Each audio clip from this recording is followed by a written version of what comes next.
आप सभी का बहुत बहुत स्वागत करती हूँ हमारे स्पेशल प्रोग्राम अर्पण में। आप सभी को चैत नवरात्र और हिंदू नववर्ष की हार्दिक शुभकामनाएं।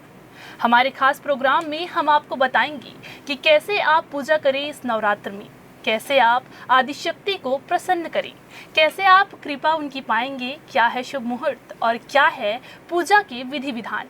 इसके साथ ही हम जानेंगे घट स्थापना से लेकर माता रानी को प्रसन्न करने के एक एक अचूक उपाय। तमाम जानकारी देने के लिए आज हमारे साथ हमारे स्टूडियो में मौजूद है ज्योतिषी आचार्य धर्मेंद्र परमार जी। आपका बहुत बहुत स्वागत है आचार्य जी। तो चलिए बिना किसी देर के शुरू करते हैं। सबसे पहले तो संक्षिप्त में नवरात्रि के महत्व के बारे में हम जानना चाहेंगे। इस नवरात्र का क्या महत्व है 9 दिनों में? ओम जयंती मंगला काली भद्रकाली कपालिनी दुर्गा क्षमा शिवादात्री स्वाहा सुधा नमस्तुते। नवरात्रि में वस्तुतः माता शक्ति की आराधना की जाती है और नवरात्रि देवी के विभिन्न रूपों के बुराई पर अच्छाई की जीत होती है। वर्ष में 4 नवरात्र आते हैं, प्रतिपदा से नौमी तिथि तक, माघ मास, चैत्र मास, आषाढ़ मास और आश्विन मास। इसमें 2 नवरात्र गुप्त नवरात्र रहते हैं जी। देवी की उत्पत्ति जो हुई थी उसकी कथा के हिसाब से भगवान ब्रह्मा जी, विष्णु जी, महेश जी राक्षस महिषासुर जी को हराने के लिए देवी दुर्गा जी को स्पेशल बनाया गया था। दुर्गा जी की असीम शक्ति प्रदान की गई त्रिदेवों द्वारा, ताकि देवी जी महिषासुर राक्षस का संहार कर सके और प्राणियों में रक्षा कर सके जी। देवी और महिषासुर का युद्ध 9 दिन चला। अंत में देवी माता महिषासुर का संहार कर विजयी हुई, जो बुराई पर अच्छाई की जीत का प्रतीक है। जी जी जी। अगर बात करें योग की, तो इस नवरात्र में कौन से योग बन रहे हैं आचार्य जी? जी। इस बार के नवरात्र में बहुत अच्छे विशेष योग बन रहे हैं, जो काफ़ी वर्षों के बाद आया है। इस वर्ष चैत नवरात्र में अमृत सिद्धि योग, स्वार सिद्ध योग, इंद्र योग, रवि योग, बुधादित्य योग, पंच महापुरुष मालव्य राज योग, लक्ष्मी नारायण योग, पंचग्रही योग, जो बहुत कम आता है। जी जी। ये अद्भुत संयोग है। इसमें सूर्य, चंद्र, बुध, शनि और राहु 5 ग्रहों का संयोग है। इस बात की नवरात्रि में माँ दुर्गा हाथी पर सवारी करके आ रही है, जो कि बहुत ही अच्छा है। जी जी जी। अगर बात करें नवरात्रि के दौरान इन 9 दिनों में व्रत रखने की, तो व्रत रखने का क्या महत्व है नवरात्रि के दौरान? नवरात्रि में भक्त 9 दिन का व्रत रखते हैं, लेकिन इस बार नवरात्र 8 दिन का रहेगा, तो 8 दिन का व्रत रहेगा जी। व्रत की शुरुआत सुबह जल्दी उठे, स्नान कर स्वच्छ वस्त्र धारण करें, विधि विधान से पूजा करें। व्रत के दौरान फलाहार करें, फल, दूध, आलू, साबूदाना खाकर व्रत करें जी। लहसुन, प्याज, तामसिक भोजन न करें, झूठ ना बोले, गुस्सा न करें। व्रत के दौरान कन्याओं का अपमान न करें, दिन में न सोएं, नाखून बाल न काटें, व्रत को बीच में न तोड़ें। जी। नवमी तिथि के समाप्ति के बाद व्रत को फिर खोलें। अच्छा जी। आचार्य जी, हम आपसे ये जानना चाहेंगे कि कलश की जो स्थापना होती है उसके शुभ मुहूर्त क्या क्या हैं और किस तरह से जो कलश स्थापना करने के बाद में जो पूजा की जाती है उसके विधि विधान कैसे होंगे? जी, इस वर्ष नवरात्र की शुरुआत रविवार 30 मार्च से हो रही है। शुरुआत के लिए घट स्थापना होती है, जिसे हम शुभ मुहूर्त में ही करना जरूरी है। इस बार का शुभ मुहूर्त सवेरे 6:25 से लेकर के सवेरे 10:20 तक है जी। उसके अलावा अभिजीत मुहूर्त होता है, जो 11:57 दोपहर में और 12:45 तक है। काफ़ी अच्छा सिद्ध माना जाता है। अच्छा आचार्य जी, इसके साथ ही हमने देखा है कि कलश स्थापना के साथ साथ जो पूजा की विधि होती है वो किस तरह से पूजा की विधि करनी चाहिए? घट स्थापना के लिए पहले शुद्ध मिट्टी में जौ मिला लें, उसके ऊपर मिट्टी का कलश रखें जी। कलश में गंगा जल भरकर लौंग, गांठी हल्दी, एक छोटी सुपारी, दूबी और 1 रुपये का सिक्का डालें। उसके बाद कलश में आम पत्ता रखकर मिट्टी के ढक्कन लगाकर उसके ऊपर चावल, गेहूं और नारियल को रखें जी। नारियल को लाल कपड़े में लपेट दें। बिल्कुल। कलश को घर के उत्तर पूर्व ईशान दिशा में रखें, ताकि वास्तु दोष के लिए भी अच्छा माना जाता है। अच्छा। साथ में नवदुर्गा जी के फोटो रखें, गौरी गणेश की स्थापना करें, नवग्रह मंडल की स्थापना करें, षोडश मातृका की स्थापना करें, सर्वोत्र भद्र मंडल की स्थापना करें और पूर्वाभिमुख होकर के पूजा करें। जी जी, ऐसा भी देखा जाता है आचार्य जी कि बहुत सारे जो लोग होते हैं वो कलश स्थापना के साथ ही अखंड ज्योत भी प्रज्वलित करते हैं। तो अखंड ज्योत जब प्रज्वलित करते हैं तो किन बातों का विशेष तौर पर ध्यान रखना चाहिए, उसके बारे में कुछ बताइएगा। नवरात्र में 9 दिन अखंड ज्योत का विधान है जी, जो इंसानों में इस सकारात्मकता लाती है, मनोकामना पूर्ण होती है, निरंतर प्रकाश, ऊर्जा और विशेष कृपा की प्राप्ति होती है, जो कि वातावरण को भी शुद्ध बनाती है और नकारात्मक शक्तियों का नाश करती है। बिल्कुल। ये 9 दिन निरंतर जो जले ऐसी व्यवस्था करनी चाहिए, बीच में ज्योत खंडित ना हो, ये भी ध्यान रखें।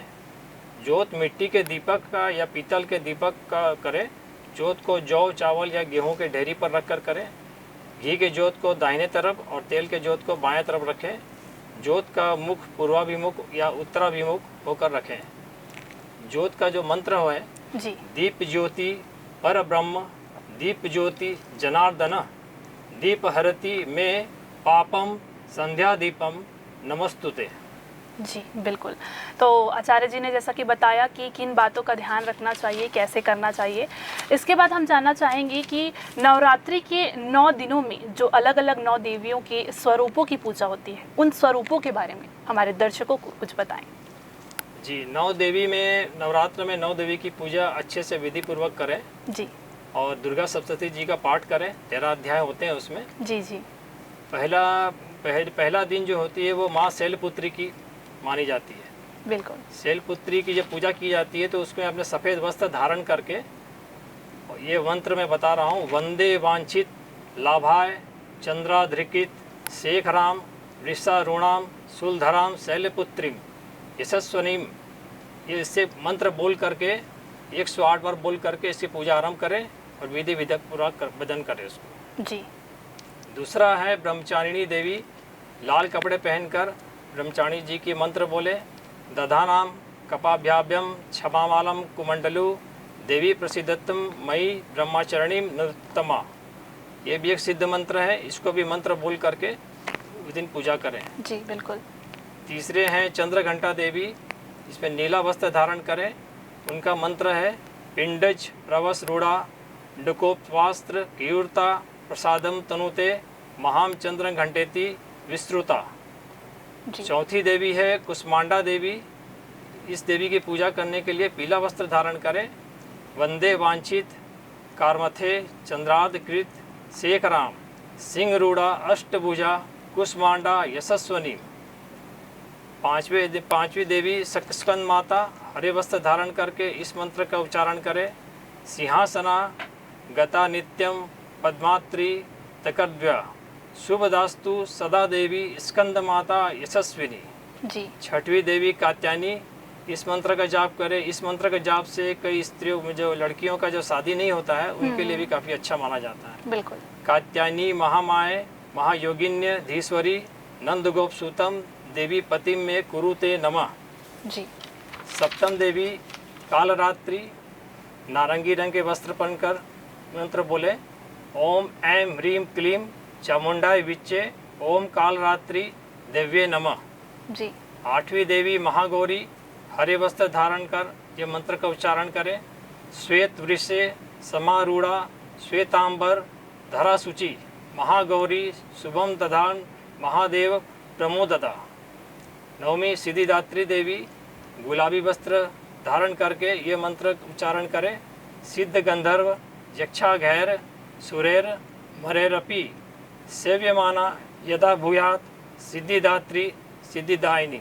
जी, तो ये तो हमने आचार्य जी से जाना कि इन 9 दिनों में, जी हाँ, इन 9 दिनों में किन मंत्रों का जाप करना चाहिए, किस रंग के कपड़े धारण करने चाहिए। आगे हम आचार्य जी से बात करेंगे भोग की। तो इन 9 दिनों में देवी को जो 9 स्वरूप दिखाए हैं देवी के, उनको हमें किन विशेष चीज़ों का भोग लगाना चाहिए, क्या उपयोग करना चाहिए भोग में, ये जानेंगे। तो आचार्य जी, अगर भोग की बात करें तो किन चीज़ों का भोग लगाना होगा हमें? पहले दिन जो भोग लगता है वो खीर का भोग लगाना चाहिए जी। वो काफ़ी अच्छा माना जाता है खीर का भोग। और दूसरे दिन चीनी और मिश्री का भोग लगाएं। और तीसरे दिन दूध से बनी चीज़ों का भोग लगाएं।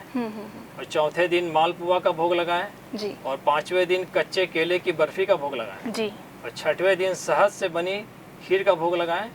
7वें दिन गुड़ से बनी चीज़ें का भोग लगाएं और 8वें दिन नारियल से बनी चीज़ों का भोग लगाएं और 9वें दिन हलवा पूरी चने का भोग लगाएं। जी जी बिल्कुल।